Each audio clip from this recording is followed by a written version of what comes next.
Welcome everyone to the Avico Economic Forum. I'm Akash Subramanian here, and we are having season 1, episode 4 of this forum, which is the overview of oil industry and what is the future of it. Today we have very interesting panelists with us. We of course have Mr. Varad Kulkarni here, the co-founder of Avico, and he has also been in many discussions before this. He is pursuing his started accountancy and he is an avid economic and finance leader. Today we have two new panelists with us, who is Mr. Aditya Gadgil here. He is also pursuing his started accountancy with ICAI. And we have Mr. VS Oswal, who is also an avid economic and finance leader. He too is pursuing his started accountancy. Today's topic is going to be really interesting. I hope all of you are ready. And so let us start. Varad, India's Yes. domestic production of oil has been declining since 2012, right? So, Yeah. give us an overview as to since 2012, how has the oil industry been for India, and how much dependency has increased for it over the years? Yeah. So absolutely. As you said, the since 2012, the demand of oil has seen a steep rise, and prices of oil have declined due to increasing supply by the oil producing nations, as well as decreasing demand in some sectors of economy, such as transport, which is very crucial for a developing economy like India. And for that matter, due to the rising gap between demand and prices of oil, the government is trying to uh, increase their tax revenues by exploiting the difference in the prices as well as the taxes which are being levied. Mhm. So the ultimate benefit of the price decline is not being transferred to retail customers.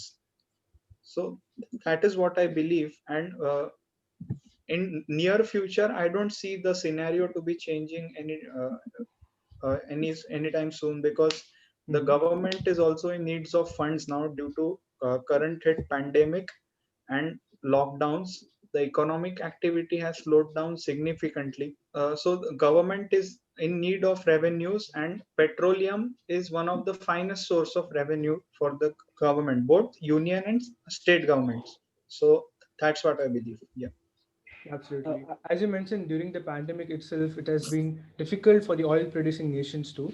So, Aditya, this question goes for you. Since the pandemic, the demand of oil has drastically fallen, and this has affected oil producing nations since it is their majority of economy. That is what their Yes, entire economy is dependent on. yes. So, what do you think is the conditions of these countries? What are they going through right now? Talking I about mean, during the yeah, pandemic and even now, like currently. yes, yes. During the pandemic, when actually the pandemic was worst, when the COVID-19 cases were rising like anything, Mm-hmm.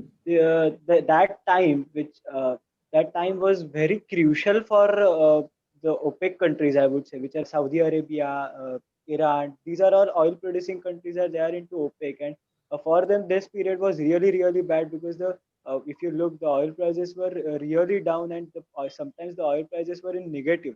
I mean, Mm-hmm. it's like that the supplier is saying that, oh, the buyer, you take from me, you take oil from me, I will only pay for you. I will only pay for it. So it was that negative. So Yeah. yes, it has been the bad period, but some or the other way, then post lockdown, after when the lockdown was not there, so Mm-hmm. at that time the demand has increased a bit, I would say. Now the uh, but I mean, till the time, if some remedy is not available on COVID-19, maybe a vaccine, medicine, or COVID-19 does not vanish, like for example of SARS. So, like Mm-hmm. example of SARS. So, till that time, it's difficult for them to estimate the rise in the demand, and moreover, I don't think till this time there will be a great increase in demand, because oil industry is something which is a support industry. That's what I Mm-hmm. believe, because oil is used for consumption in many of the sectors. Like air, if you take example of airline industry, Mm-hmm. it is the main cost of airline industry. Oil is the main cost, so it's a support industry. So till the time other industries start moving, like for example airline industries or transport industries start moving, Mm-hmm. uh, there will be a problem for these all these countries in terms of demand. Absolutely. And as you had mentioned, for especially aircrafts and all these things, light oils are required. Medium Yeah, oils is what is required for fast-moving consumer goods for factories and for cars probably.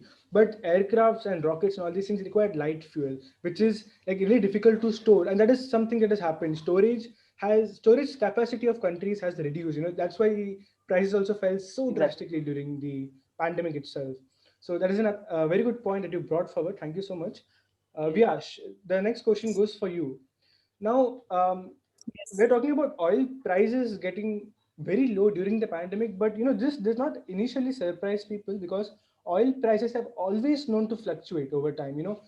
During the 2008 crisis, there was a fall, then there was a huge drastic increase. 2014, there was a fall. So even the current prices are expected to increase with economic recovery, right? That is what is expected. However, some economists have declared that this will be the end of the golden age of oil producing nations. Right. So, how do you think this statement comes into effect during the pandemic?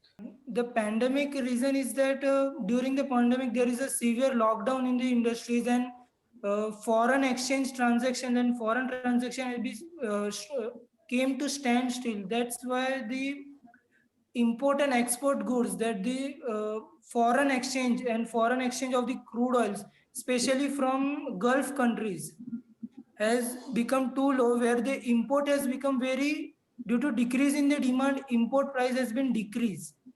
But exports, that the exporting countries like Gulf countries, Saudis countries are tends to export more and more, and due to that, supply is more from the foreign countries, that is Gulf countries, but demand is less due to restrictions on the imports and exports. That why somewhere the price fluctuates and the government were unable to contract with the Gulf countries. Uh, Right. Akash, I would like to make a point here regarding Absolutely. the same question, if you allow. If, as you said, the oil industry has always been a volatile in nature. I mean, if you look, the prices in 2006 were somewhere around 90 rupees per barrel, $90 per barrel. In 2008, it is somewhere it went uh, to $160 per barrel, and now in 2020 they were in negative. So I mean, there is a too much of fluctuation which happens in the oil industry. And secondly, but however, in spite of that fact, I think that the industry has come to an end. It's too aggressive because if you, I was I listened to one CEO. I don't remember his name. I guess his name was Oman. He was chairperson of OPEC, I guess. So he said Yeah. that by the end of 2050, the combined demand for oil, gas, and coal will be somewhere around 80% of the total power consumption or energy consumption. So it's still high. I mean, 80% is quite significant. Even if we are talking about 2050, it's quite significant. And I don't think that this in oil industry will go away or it will vanish like anything in next year. Even if you say there are going to be electrical cars or there will be other renewable energy resources, but still oil will continue to have its impact in the energy resource. And there will be some or the other technology and technological upgrades regarding the oil consumption, but I don't think it will vanish the industry. And I would like to add something along with your Surely. answer and Viya's answer especially. So, what is my point is that oil it has been related to all of our lives in such a matter that it is very difficult for everyone, for every industry to simply reduce the consumption of oil or to eliminate the consumption of oil. Mhm. I will give you a simple example. When we wake up, first thing we do is to clean our teeth. For that, we use toothpaste. In toothpaste, they are using petrochemicals, which are the scientific byproducts of crude oil. Right. After cleaning our teeth, we go for a bath. While bathing, we use soap. In soap, they use petrochemical, which is again a scientific byproduct of oil, crude oil. Right. Whatever we use, be it a perfume or gel or shaving gel or any kind of thing, it is made up of or has significant percentage of petrochemicals which are of various types, but they are eventually what? They are eventually the byproducts of crude oil, right? These are small sectors. These sectors are consuming less oil as compared to industries and transportation industry. However, the end of Gulf countries or end of golden era does not seem to be coming anytime soon, because the consumption is spread over all the sectors. As Aditya said few minutes back, the oil industry is a supporting industry, and it is supporting every industry in some or the other way. So I think the demand for oil in transportation sector especially may be reduced over a period because of introduction of electronic vehicles, or in industries also because of introduction of new renewable energy sources such as nuclear energy or atomic energy, or maybe thermal. But the demand of oil has to be there, and it is going to be there in the future. So Absolutely. according to me, Gulf countries may have their sleep quietly. Yeah, exactly. Absolutely, Bharat. Talking about the point of fluctuation of oil prices through these years. Now, Bharat, as we know that these OPEC nations have had a monopoly on the prices for a long time, right? For the production, the supply throughout the world. Still, there have been like major fluctuations in the prices, even going subpar, right? Than what the nations require. So, how do you think the OPEC nations are handling the monopoly that they have, along with the demand worldwide, and like enabling not a crisis to happen in the economy? How do you think they're juggling this? Yeah, exactly. So the point here is that as we are going to discuss about it further in this video, the index which measures the price fluctuation in oil is Brent crude price index. Right. So it is basically traded on New York Stock Exchange as well as Nasdaq in United States, as well as in European stock exchanges such as Frankfurt and UK, that is London Stock Exchange.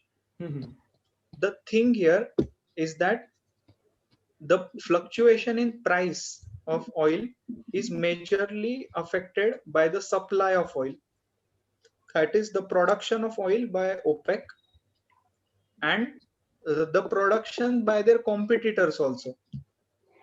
Recently, if you have seen, prior to the pandemic, that there was production war between Saudi and Russia, which eventually resulted in the prices of not prices, the Brent crude index going into negative figures. So that was Absolutely. the particular point which affects the fluctuation. And there are several other factors also. One thing is supply, then next one is demand, that is overall demand by other countries of the world, uh, which do not produce oil by themselves. And third factor is that speculation. Right. Yeah, so the Brent crude futures are traded on stock exchanges worldwide. So they are traded also, which eventually brings more fluctuation in the prices. Simply demand and supply do not bring so many fluctuations, but if you have been observing for a long term, these prices are affected by demand and supply only. And Right. as you see, the competitors of oil, competitors of OPEC have been trying to have been trying, rather I would say aggressively, to gain the market share, because oil has never ending demand. It has inelastic demand all over the nation. As you can see, in last few years, India has been trying to import oil from Iran. Right. Why do we import oil from Iran? Because they sell oil to India at cheaper price than OPEC or Saudi or Russia. So Russia and Iran both sell oil to India in local currencies. Or they might be Russian ruble, or Iranian riyal or Indian rupee, whatever it can be, but it is not affected by the price fluctuations of US dollars. So US dollars also play a very crucial role in fluctuation of oil, as the rupee depreciates near the US dollar. India has to pay more because the Brent crude futures trade on the American stock exchanges or European stock exchanges, which are comparatively stable than Indian stock exchanges on which Indian rupees are traded. That is right. So these are Yeah. also some factors which affect the fluctuation in price. And as you can see, since past few years, the rupee has been depreciating against the dollar. In 2017, I believe the rupee was trading near 60 to 64 per Right. US dollar. Now it has crossed 75. So Yes. that has eventually made oil expensive for India over the period of 3 years. Third most important factor after supply and demand of oil. Speculation is also there, but it is not as significant as these three factors. Yeah. Absolutely. So Akash, there actually, yes, Aditya, go yes, ahead. I would like to add something. As he has mentioned regarding the relationship between Saudi Arabia and Russia, Yes. what they're trying to do is basically there was a deal between OPEC and Russia, which has been cancelled because of the because of the diplomatic relation with each other. So what will happen? What is happening is right now is that Saudi Arabia is entering into a price war. Right. What does that mean is basically there are break-evens for every country. Like for example, for Saudi Arabia, the break-even point is nearly around $83 per $83. So break-even point is somewhere nearby that amount. But Right. if you look at for Russia, it is somewhere it fluctuates between $40 to $50, and for Shell, which is basically USA, uh, for it is somewhere around $50. So what they are trying is for it is so what they are trying is Saudi Arabia has much of high cash flows, I would say. They have strength the balance sheet. So what they are trying to do is they are entering to price war so that they can make the oil cheaper, and so that it will make the Russia and USA difficult to sustain in this price war, so that they will automatically get out of the industry. So, but Absolutely. it will have its ramifications on their part, but I mean diplomatic relations. But I don't know how they are going to handle it, the diplomatic relations. But yes, they have entered the price war. And as Bharat has mentioned, the dollar was somewhere around 50 rupees in back in 2011, and now it is hitting somewhere around 75. So there has been almost 50% increase from 50 to 75. There has been almost 50% rise uh, in the dollar. So so oil has become quite expensive for a country like India, which exports almost 85% of the oil from other countries, OPEC or OPEC plus, we can say all those countries. And as we have discussed, the oil has the production of oil in India is quite low, so it will That impact is us. true. Yes, absolutely. India's production since 2012 has fallen drastically, and Yes, this, as a result, has increased their, revenues for importing oil from all these nations. And with yes, USA playing in with the sanctions on Iran, India literally had to change its revenue from yes, Iran and go to USA itself. A lot of USA. its oil in 2019 and 20 has come from USA, and it was pretty Yeah. expensive for India. So, and as a result, Yes, even there has USA has been. become, yes, USA has become the most important trading partner, the number one trading partner, beating China, and the oil industry has played a huge role for this. So, absolutely valid points brought in by Aditya and Bharat. Thank you so much. And as we have got many points here, let us just bring it down. Let's put them together. Let's summarize it and let's discuss each of them together. All right. Yeah. So, Aditya, the next part goes towards you. So, as Varad had mentioned about the Brent oil price conversion, right? Brent crude So, futures. Yeah. yeah, so India's supply of crude oil majorly comes from OPEC nations and the Gulf region, right? Right. But we still follow the Brent oil price conversion. We do not follow the OPEC nation conversion. Why do you think that is? Because firstly, I think the USA has a quite good amount of market share in terms of oil industry. Even though we say that OPEC countries are having all the oil wells and oil blocks, but in spite of it, the US continues to be a dominant here. So Uh, I Mhm. think that is the basic reason because of which we are following US. So Right. basically, the United States has to do a lot with this, Mhm. since Donald Trump administration has come into the power. The pressure on India to buy more oil from OPEC itself, because United States influences OPEC with a lot of power. Yes. Mhm. So as India have been trying to buy more oil from Iran, Russia, we have been unsuccessful in that attempt, because uh, Donald Trump's continuous attacks on Russia, imposing sanctions on Iran have affected us a lot. And I personally believe that now onwards, when Joe Biden administration will hold the office, Mhm. I believe the relations with Iran will normalize, as they are going to enter into a nuclear power deal with Iran. And Russia will also feel some relaxations after admission of Joe Biden, Mhm. because of their deal on Ukraine and the Chechnya region, which is Mhm. basically southern part of Ukraine. And I personally believe after such deals, the international economic relations will certainly harmonize.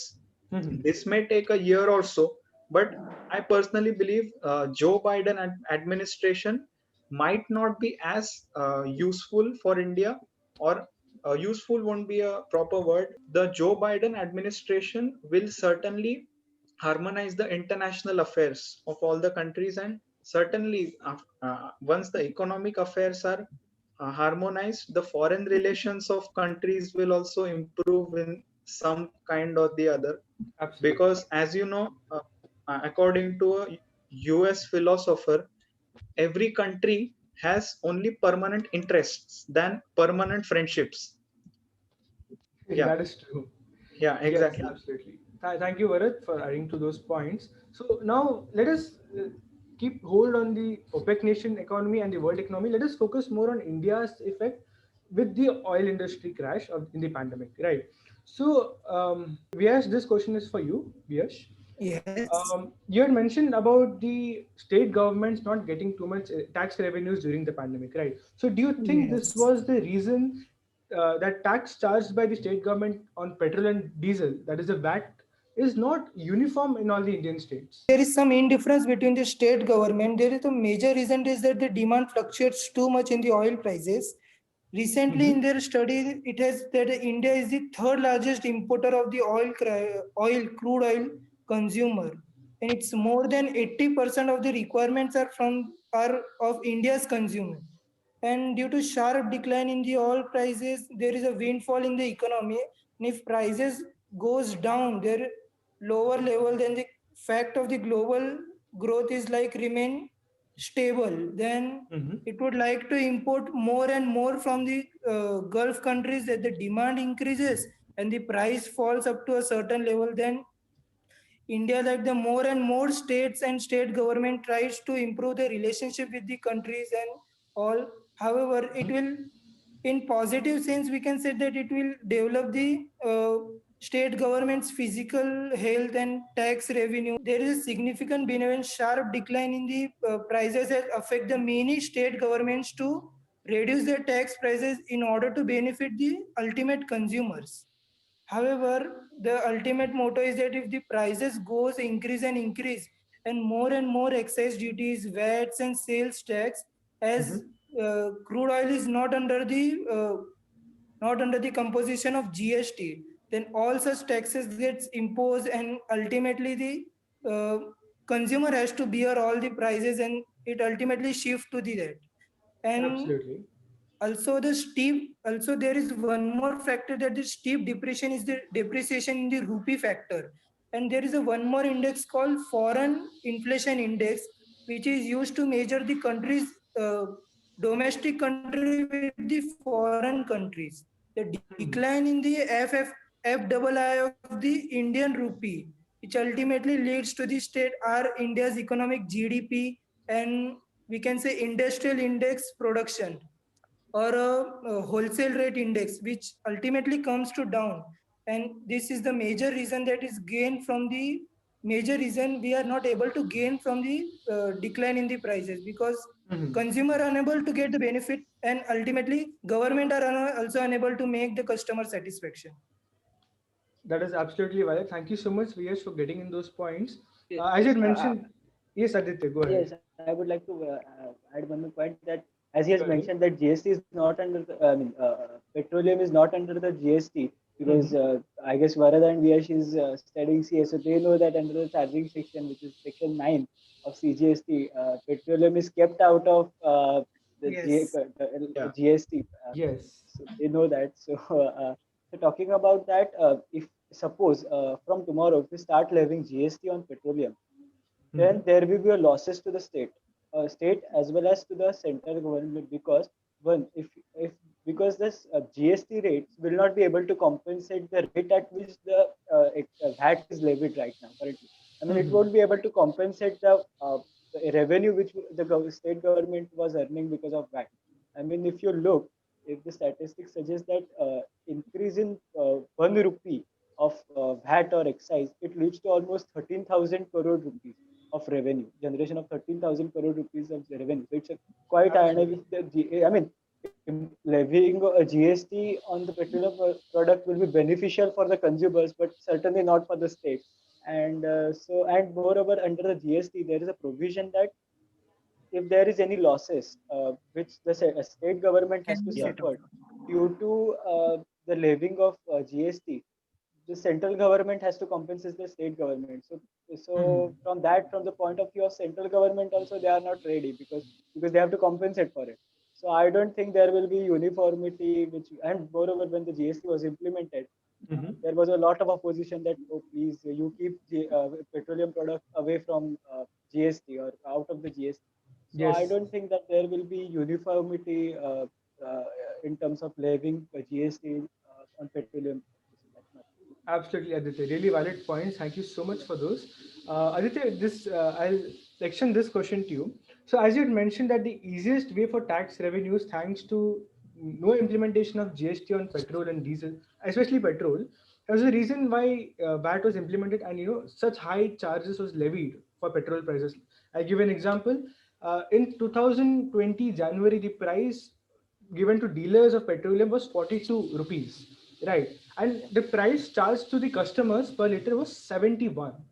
Okay, to be precise, 71.41. All right. Now, when the pandemic hit, when there was a huge crash in the prices in the month of March, the prices for the dealers was 32 bucks. That is all. But the price Yeah. charged to Indian consumers, I'm talking about the scenario of Delhi right now, was 71.71. We saw an increase. Even though there was a global crisis, huge price slashed down everywhere, consumers price levied was still the same, and we can see little bit increase too in Maharashtra too. Right Yeah. now we can see the prices around 79 to 80 right now, probably more. So why do you think it is? Why do you think is it only the reason of VAT being implemented, or are there more reasons why government is implementing so much of excise duty? This I'm coming from the central government view. So much of excise duty is being implemented on petroleum itself. So why do you think that is? Why Yes. is government contracting so much of revenues from them? Yes, I mean, if you look, it's basically the prices. Even though there was a decline in the oil prices in the overall world, but Mhm. still the prices which we are going to pay are same. Even in January and even in December, the prices are almost same. So That is right. I mean, yeah. So the basic reason for it is basically excise duty, and the excise duty by central government and VAT by state government. This is the major reason because of which the price is not getting. I mean, the benefit of decrease in the oil prices is not getting shifted to the consumer, because there is a excise and there is a VAT which is levied by the governments, basically central and state. Yeah, so excise. I will put this data for last 6 years almost. So the Sure. excise duty was rupees 10. Now it is rupees 20. VAT was rupees 12. It is now to 15.25. The commission which was given to the dealers, basically petrol pumps, Mhm. uh, it has increased from 2 to 3.5. So the decline in the oil prices is getting compensated because of these factors. Yes, So that is right. Yes, and I mean, why they are emphasizing so much on excise duty and VAT? Coming to that point, it is the easiest way of earning revenue for any government. I mean, you don't have to make any outflow of cash. You don't need to do any capital investments. I mean, just sitting on the chair and rising the excise duty and VAT, you are easily able to earn so much of revenue. As I have mentioned, the 1 rupee increase in the excise will almost earn 13,000 to 14,000 crores of will generate 13,000 to 14,000 crores of revenue. And it's just by increasing 1 rupee. I mean, and they are, I mean, the customers are ultimately were paying 70, so they don't mind paying 70. So ultimately, so the government is trying to take advantage of it. I would say that. So they will obviously, I mean, in spite of there was an increase in the oil price. I mean, if I Mhm. remember, in May 2020, the excise duty was increased by almost 10 rupees on petrol, 10 or 13 rupees on petrol prices. Yeah, I mean, the government knows, as Bharat has rightly mentioned, Mhm. the oil is something which is inelastic. The demand is inelastic. It may go down or it may rise for a short period of time, but not for Mhm. the longer period of time. So this is the basic reason because of which they are levying VAT and excise duty. Yeah, exactly. Absolutely. Even the contribution of taxes on oil, whether Mhm. it be a central excise duty, central sales tax, or VAT, by which is collected by state governments, consist. Uh, it is, if calculated, it is 2% of entire GDP of the country. So you can imagine the dependence of state and central governments on the tax revenues through the oil. Yes, absolutely.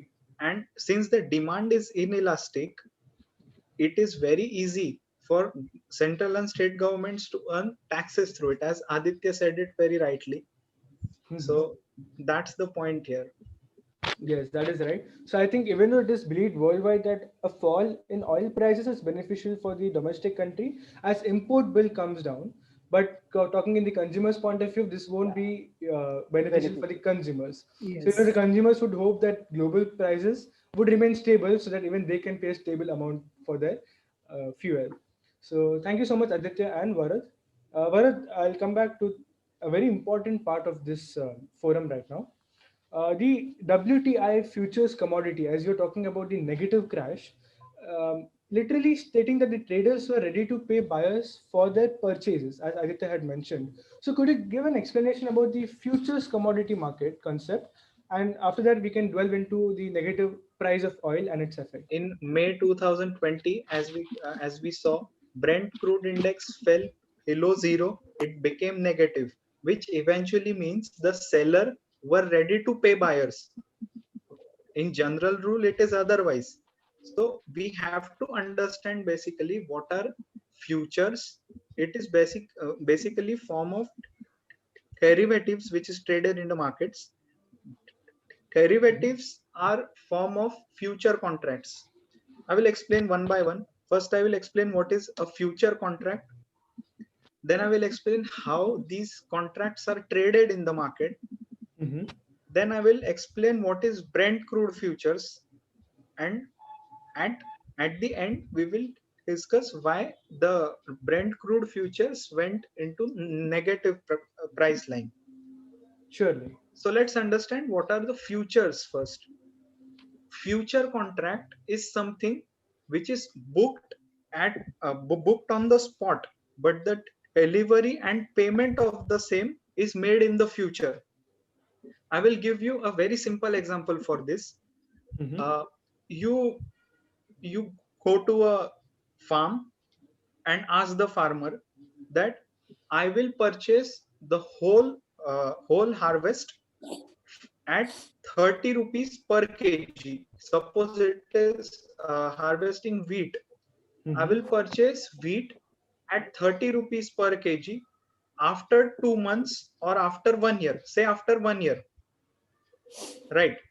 Right. So now, if prices of wheat are rupees 40 after 1 year, you will be able to purchase it for rupees 30 only, because you have entered into a forward exchange contract with it, That's right? right. So the profit in this deal for you is that the 10 rupees margin which you will earn after 1 year. And for the same, you even if you don't pay farmer anything, you can just transfer your right to purchase to further purchaser, so that you earn 10 rupees profit without taking any delivery. You don't have to store 1,000 kgs of wheat in your warehouse, or you don't have to make transport expenses. You just have to make a forward exchange contract and sell it at a future date to other party, so that you just earn the difference in prices as a profit from that. All right, That is so right. this is a future deal or a future contract. Mhm. Right. One more example we have to understand it very nicely, so that we can understand why Brent crude futures traded in negative figures in May 2020. Mhm. One more example I will give, a very classic example. You go to a restaurant, you go to a restaurant or a dhaba. There you buy your favorite dish, let's say a biryani, Right. and you say him, I will pay you in the evening.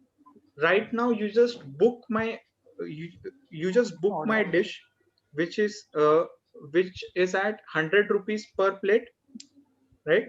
And Right. in the evening I will make you the payment and take the delivery of the same. Mhm. If at the evening you go there, and what you do is that, due to high now it is hypothetical, but let's consider there are so many customers at that dhaba, and you have already made forward exchange contract with him that you will purchase the biryani at 100 rupees per kg, so he's ought to supply that plate to you at 100 rupees per kg. But other customers in the market at that time in evening Mhm. are ready to pay 150 per plate. So now That is what right. will you do? You will not take Extra. the delivery of the plate. You What will you do? You will say other customer that I have one plate of that particular cuisine. Mhm. You take it and just pay me the difference of 50 rupees. So All right. So without there is doing, no capital involved here, but you're still getting the returns here. yeah, exactly, this is the exact point which I am trying to emphasize on. In future contracts, you are just aiming for the difference in prices which might arise in the future. Now this Right. is risky also. If rather if you say, if there were no customers at that evening, and the restaurant owner is ready to finish the stock at 80 rupees only, Mhm. you have to purchase that plate at 100 rupees per kg, because you have already made the contract. So the coin has flip side also. Right. This deal has profits as well as losses in this, which are involved in it. So now Absolutely. I guess we have understood nicely what is futures contract. Mhm. Yeah. That is So right. now understand what are Brent crude futures. So before that, we will understand what is Brent crude index. Mhm. It is basically the index of price, as we all have studied index numbers in our previous standards. Mhm. So Brent crude is just an index of oil prices which are being traded all over the world. It Right. is it shows the overall changes in prices with the base year. They might be taking base year as 2008, or Mhm. generally they don't change base year, but let's take it as an example. They take base year as 2008, and according to that they calculate the price, the change in prices or the difference in current prices and base year prices, to Mhm. calculate that index. Now what happens is that, suppose I'm a trader, I trade in Brent crude. Okay.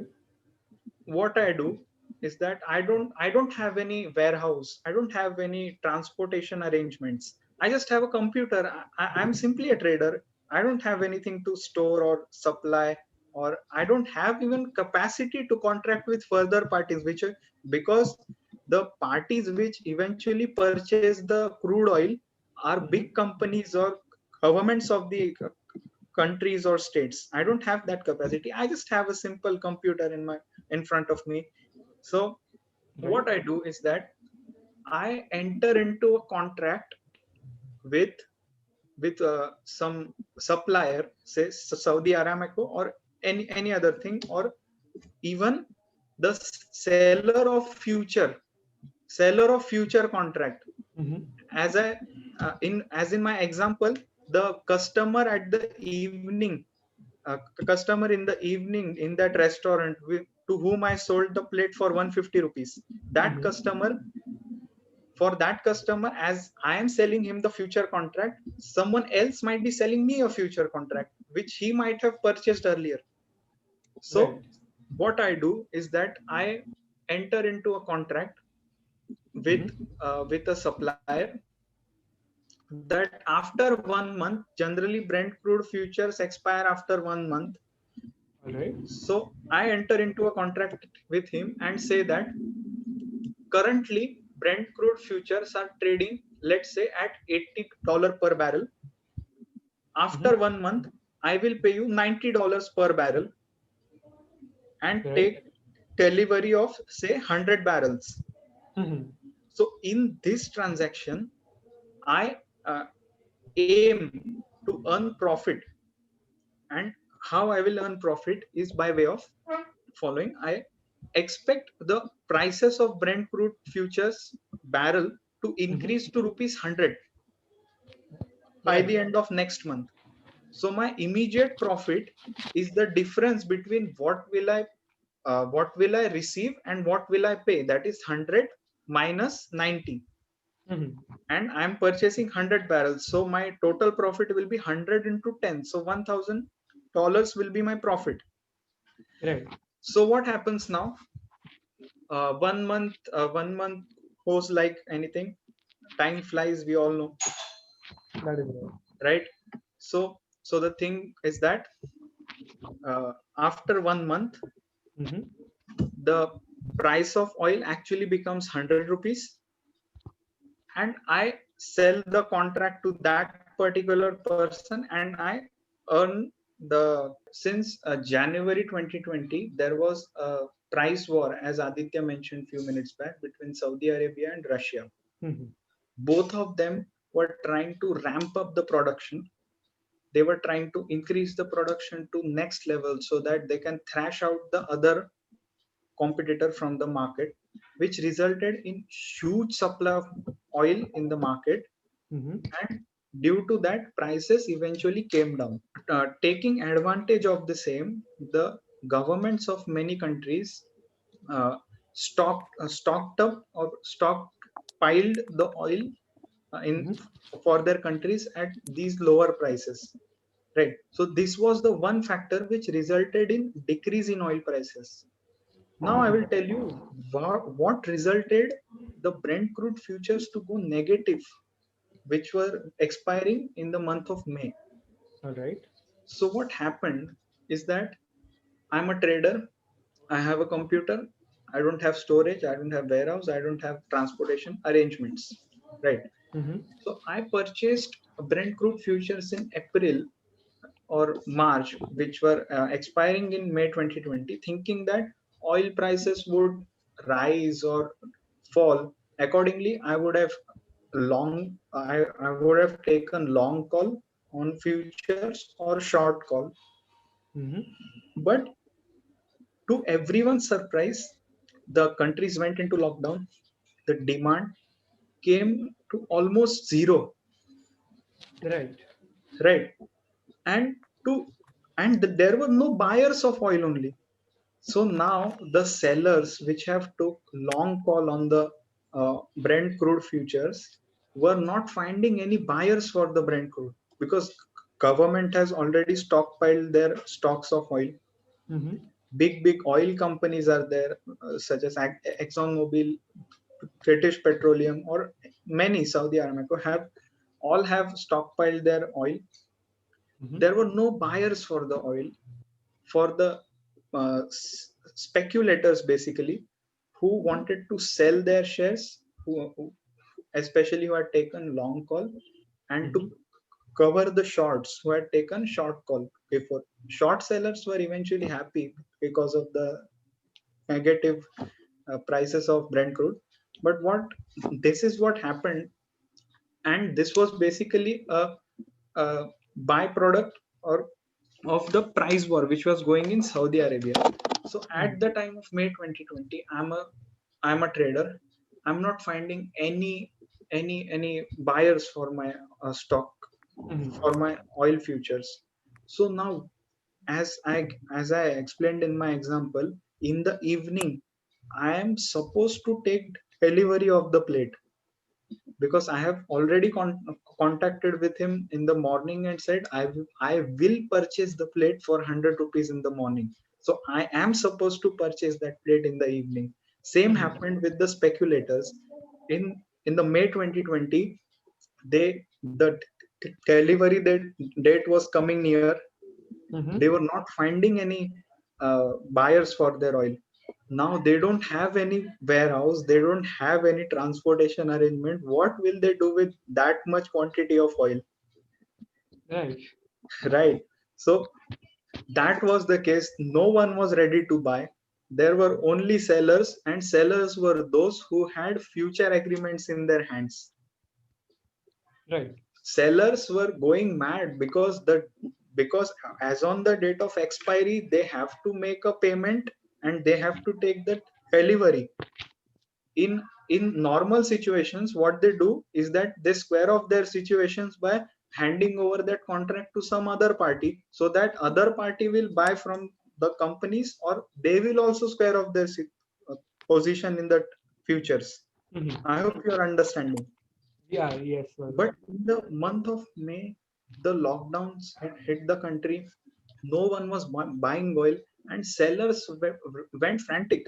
They they they had no idea what to do in that point of time. Rather than taking delivery of gallons of oil, they preferred to pay the buyer of the oil. So as we say in Hindi, तू पैसा भी लेके जा और मेरा oil भी लेके जा, मगर मुझे ऑयल मत देना, मैं इतने ऑयल का कुछ नहीं कर सकता. That is right. Right. They're freeing Because themselves from sellers, that burden that they have right now. yeah, exactly. So that was their situation.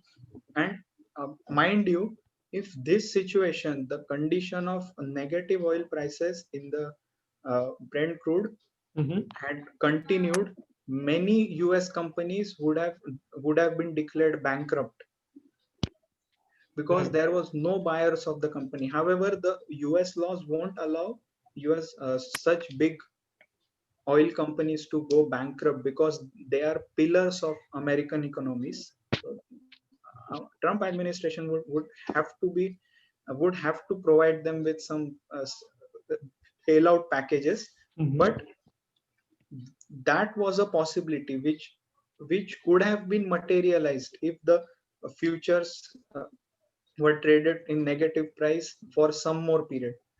So I hope I have explained why the Brent crude futures went negative.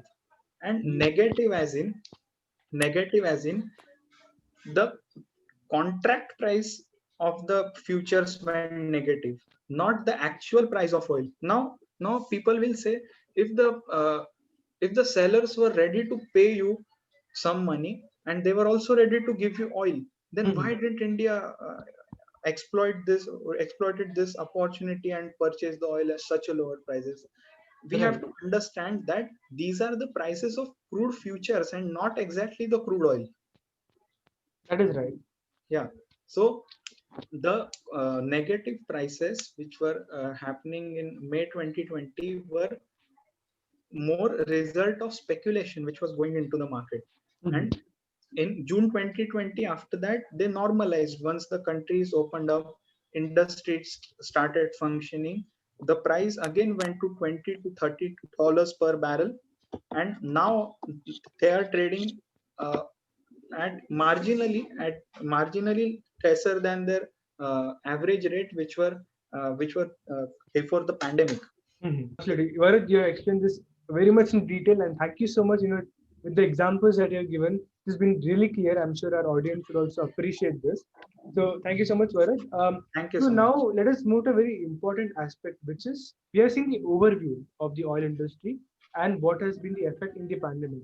So let us have a brief look into what the future holds for the oil industry, not just for OPEC nations, but for the entire world. Okay, so Vyash, the next question goes for you. Yes. Countries like Sweden, Finland have promised by 2026 or 2027 they'll be going carbon free. Many of the economies in the world have promised that they are trying to reduce the use of commercial fuels. Right, they're going to go with renewable sources of energy. So countries who are oil dependent, how do you think their response is? How are they trying to protect themselves from this? According to Indian Oil Ministry's official data published, the Mhm. decline in the domestic production could there is a three major factors or reasons there is a fall in the production. First of all is the fall in the production from the ONGCs, that is oil and oil and natural gas production corporations. Secondly, it is Oil India, and at last, it is the small scale traders who are private players and joint ventures operators. Okay. They are more try to be independent and rather than being imported and being dependent on the other countries. Yes, those are very interesting facts that you're providing. Thank you so much. But now, as you're talking about Saudi Arabia, still wanting to take the advantage and having the monopoly with them. But now, since countries Yes. are trying to go carbon free, this is threatening for their economies, right? So whatever they're trying to get into through oil will be depleting all these within the next 10-15 years. So this question is open to the floor. Anybody can take this up. How are these countries going to protect themselves immediately as countries are going oil free or fuel free? They're going to go with renewable sources. Yes, as I've already mentioned that saying Hmm. that oil industry is dead will be aggressive. So I mean, even if there will be electrical cars or maybe other energy renewable, I mean renewable energy resources or Hmm. many other technologies which might be able to replace the oil consumption. But however, first thing is that it will take some time.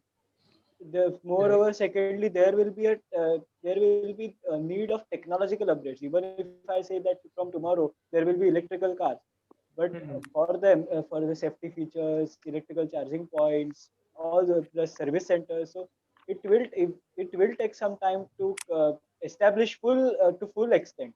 So That is right.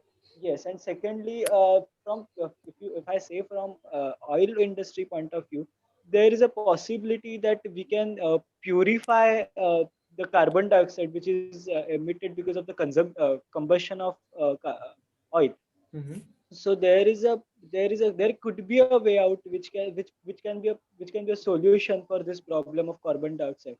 So Hmm. yes, if something like that comes up, then there will be still the good demand for oil industry. And as I've already mentioned, the oil and coal, all these things will still continue for 80%. And if you Hmm. look, it's a China's policy that China is saying that everyone in the four car will be Hmm. under energy renewable sources like maybe electrical cars, other energy renewable sources. So in spite of that, but still there are three cars remaining, right? So if still one goes, still there are three. So I don't think that oil industry has come to an, at least not, Hmm. at least till we are all alive. Absolutely. Yeah. So there's still time to, it's still fresh Yes. waters for them where the Yes, renewable because sources is coming into action here. yes, Absolutely, Aditya. yes, Thank you so much. because So, there will be mhm. because there it will take time to shift from oil to some other technology, and that gestation period will be quite long. That's what I That say. is right. The economics have to be infrastructurally ready to accept, Yeah, renewable sources, which will and take time, obviously. yes, Yeah, and so especially maybe it a is difficult hybrid. for India. Yes, so maybe a hybrid system might, initially exist where they Yeah. support the OPEC nations too, and the oil producing nations, any nations, as well as getting in the technological development for renewable sources. So yes, that was perfectly summarized. Thank you so much, Aditya. And so Varad, so in the short term, we can see the economy is still safe for these countries.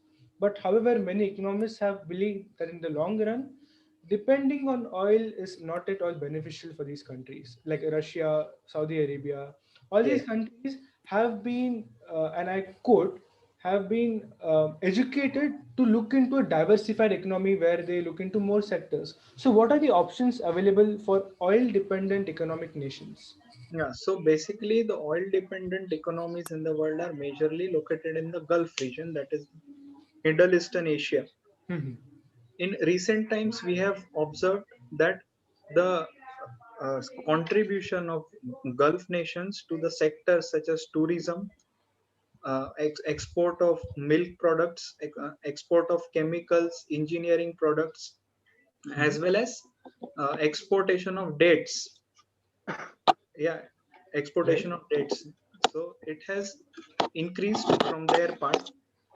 The governments are trying to diversify their portfolios. If you see the Kuwait International Investment Fund, then Mhm. we have Qatar International Investment Funds have been trying to strategically allocate their money from oil business in other countries, which will help them to eventually create a right in growing economies Mhm. to hedge the risk of fall in oil prices, or basically fall in oil demand altogether. Mhm.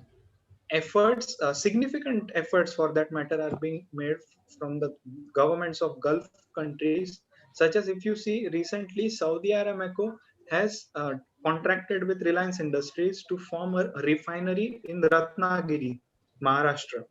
Mhm. That is what, that is nothing but the diversification of their portfolio. Rather than just extracting oil in the mainland Saudi Arabia, they are trying to make strategic investments in other countries.